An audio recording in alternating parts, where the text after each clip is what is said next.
எல்லாருக்கும் வணக்கம். இந்த பதிவில் எதை பற்றி பார்க்க போகிறோம்னா, இன்றைக்கி மத்தியானம் நான் ஒரு காணொளி பார்த்துட்டு இருந்தேன். அந்த காணொளியில் நாம் தமிழர் கட்சியிலிருந்து திரு சாட்டை துரைமுருகன், மன்னிச்சிருங்க மக்களே, சாட்டை துரைமுருகன் அவங்க ஒரு விஷயம் ஒன்று பேசியிருந்தாங்க. அது என்னென்னா, சீமான் அண்ணன் ஒரு 30 நிமிஷம் டைம் கொடுத்தா இதே இடத்துல நான் விஜயை கொண்டு போச்சிருவேன்டா, அந்தளவு நான் கோபமாக இருக்கேன், அவ்வளோ கோபமாக இருக்கும் அப்படின்னு சொல்லி பேசினாங்க. அதாவது இப்போ நான் போடக்கூடிய பதிவு சாட்டை துரைமுருகன் அவங்களுக்கு போய் சேருமே. ஆனால் நான் ஒரு கேள்வி கேட்குறேன், அதுக்கு நீங்கள் பதில் சொல்லுங்கள் துரைமுருகன் அவங்களே.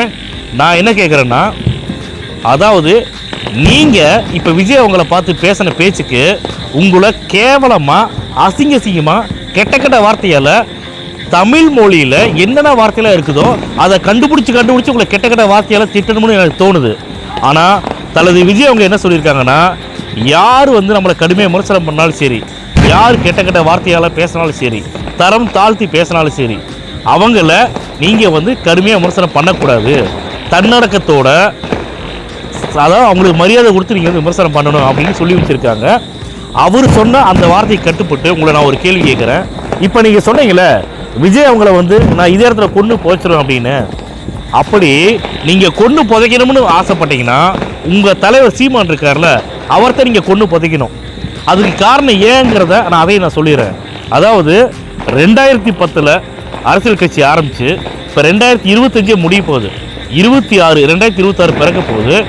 இந்த ஒரு 15 வருஷமாக நம்ம கட்சி நடத்திட்டு இருக்கிறோமே, நம்ம கட்சியிலிருந்து ஒரு வார்டு கவுன்சிலராக கூட நின்று யாரும் ஜெயிக்க முடியலையே அப்படின்னு உங்கள் தலைவன் இருக்கார்ல சீமான், அவர்களை பார்த்து நீங்கள் கேள்வி நாக்கப்படுங்கிற மாதிரி கேட்டு அவர்கிட்ட நீங்கள் கொண்டு புதைக்கணுமே தவிர விஜய் அவர்களை அல்ல. அப்புறம் இன்னொரு விஷயம் ஒன்று மக்களே, நிறைய ப்ரெஸ் மீட்டில் சீமான் அவர்கள் என்ன பேசுகிறாருன்னா, நான் அரசியல் மாற்றத்துக்காக கட்சி ஆரம்பிக்கலை, அரசியல் முறையை நான் மாற்றுறேன்னா, மக்களே நீங்கள் சொல்லுங்கள், அரசியல் முறைனா எதை மாற்ற போகிறாராம்மா? நீங்களே கேளுங்க மக்களே. அதாவது முதலமைச்சர் வேணாம், துணை முதலமைச்சர் வேணாம், 234 தொகுதிகளில் எம்எல்ஏக்கள் வேணாம், அமைச்சர் பெருமக்கள்லாம் வேணாம், வார்டு கவுன்சிலர் வேணாம், அதே மாதிரி மக்கள் யாருமே ஓட்டு போடக்கூடாது. இந்த மாதிரியான ஒரு அரசியல் முறையை அவர் எதிர்பார்க்குறாரா, இல்லை இந்த மாதிரி ஒரு அரசியல் முறை தான் வேணும்னு அவர் நினைக்கிறாரா? நீங்கள் சொல்லுங்கள் மக்களே. தான் மட்டும் நல்லா இருக்கணும், தன்னுடைய குடும்பம் மட்டும் நல்லா இருக்கணும்னு நினைக்கிறவங்க இப்படி தான் பேசுவாங்க. நீங்கள் சொல்லுங்கள் மக்களே, புதுசாக கட்சி ஆரம்பித்து வரவங்க முதலமைச்சர் ஆகணும்னு நினைக்கக்கூடாதா? ஆட்சியும் அதிகாரமும் யார் கையில் இருக்கோ அவங்களால தான் மக்களை மக்களுக்கு நல்லது செய்ய முடியும். தன்னை நம்பி ஓட்டு போட்ட மக்களுக்கு நல்லது பண்ண முடியும்னா ஆட்சியும் அதிகாரமும் நம்ம கையில் தான் இருக்கணும்.